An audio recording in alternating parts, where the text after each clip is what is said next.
Good morning, children. Good morning, teacher. Okay, children, now let's proceed to the group activity of group 1. So now, we're going to do is, I prepared some object. So now, what can you say about this object? Teacher, Yes. it is a pyramid. Okay, very good. So, what can you say about the pyramid? It is 2D or 3D? Teacher, Yes. that pyramid is 3D. Okay, very good. If the figure is a three-dimensional, what do you call this figure? Solid figures. Okay, very good. So now class, let's explore the pyramid. So let's see what is inside the pyramid. Okay, so what can you say about the inner part of the pyramid? Teacher, Yes. there is a space inside, teacher, the pyramid. Okay, very good. There is a space inside the pyramid. So what is the other term of the space? Yes. It's the other term of the space, teacher, is volume. Okay, very good. If the volume is the space of the solid figure, then how can we identify or we can define volume? Teacher, Yes. volume is a space occupied of a solid figure. Okay, very good. Let's see if your answer is correct. So, again, how can you identify volume? Volume is a space occupied of a solid figure. Okay, so now class, let's measure the volume of this pyramid using the marbles. Did you get it, class? Yes, teacher. Okay, so do you think class, how many marbles do you think will fill up in this pyramid? Any guess? Teacher, Guess I what? think 60. 60. Okay, class, I need one volunteer to fill up this pyramid inside. Okay. Yes. So now I have a marbles. Then now we're going to do is fill up inside the pyramid. Yes, teacher. Okay, let's count. I will count, teacher. Yes, you will count. 1, 2, 3, 4, 5, 6, 7, 8, 9, 10, 11.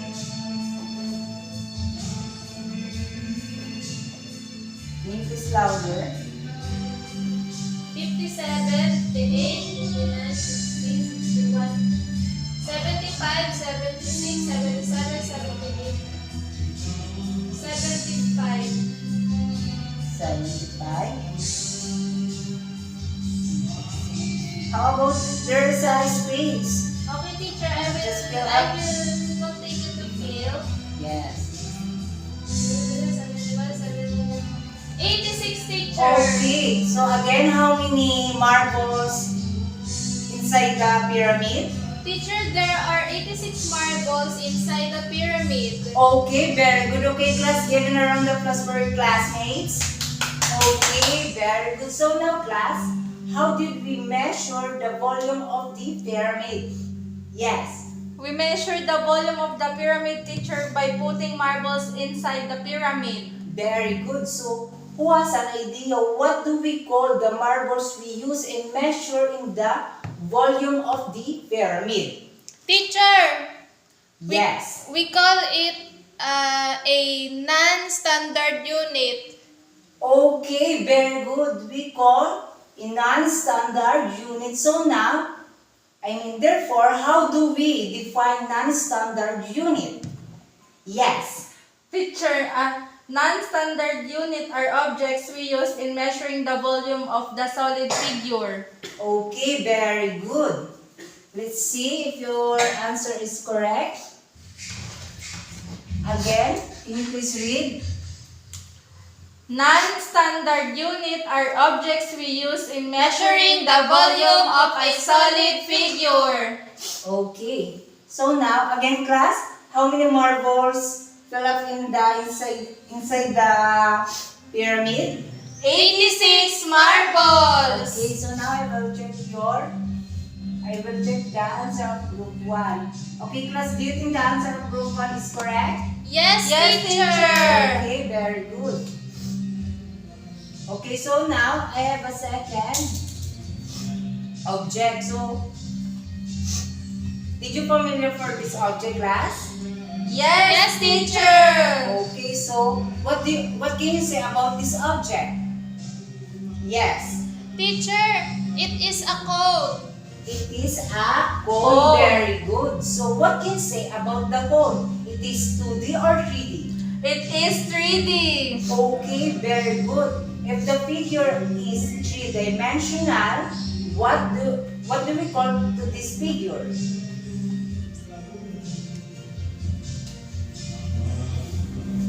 Teacher, Yes. it is a solid figure.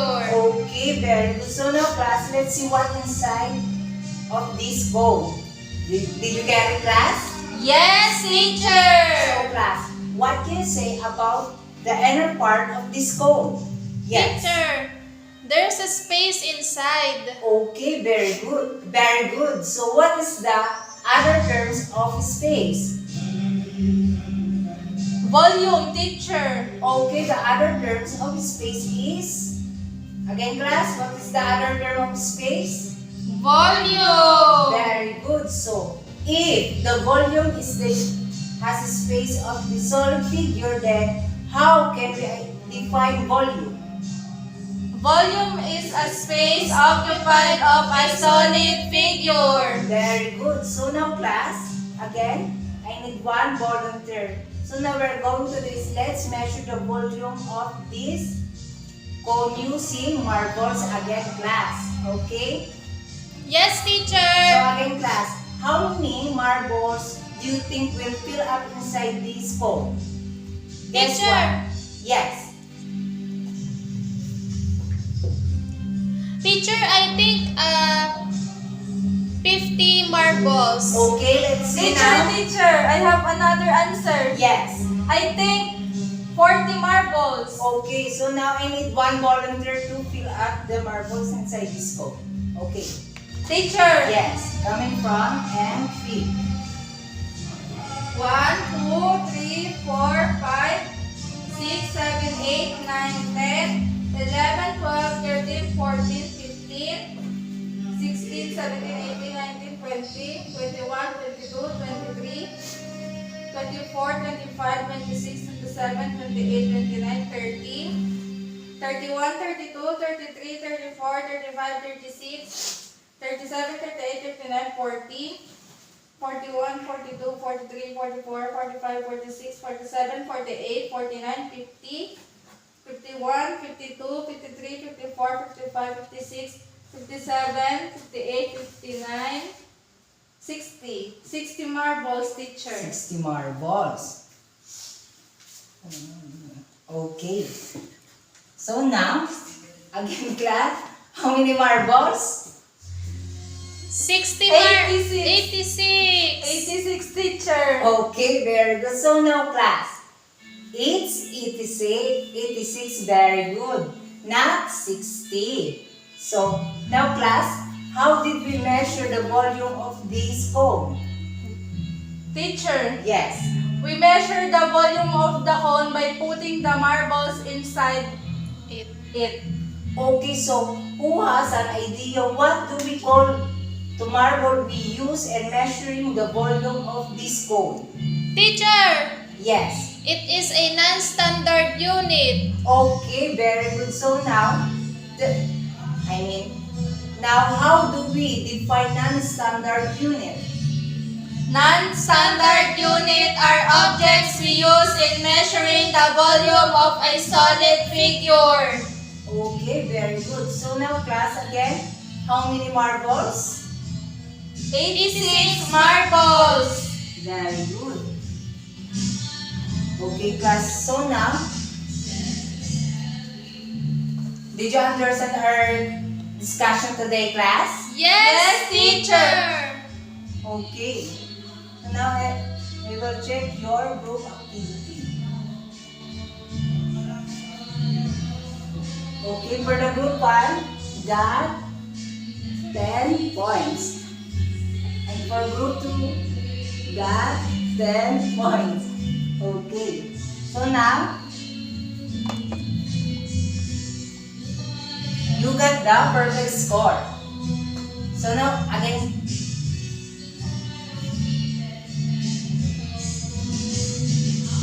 yes, class. Again, class, how do we define non-standard unit? Teacher, we can define non-standard unit if the object we use in measuring the volume of a solid figure. Okay, how about the volume? Volume is a space occupied of a solid figure. Okay. So can you, Carmela, can you please call one of your friends to repeat your answer? Kyle, teacher. Okay, Kyle. Again, what is non-standard unit? Non-standard unit are objects we use in measuring the volume of a solid figure. How about volume? Volume is space occupied of a solid figure. Okay. So now, class, how can you visualize the volume of solid figures? We can visualize the volume of a solid figures by using non-standard unit Okay. and by occupying the space of a solid figure. Okay, let's see if your answer is correct. Can you please read?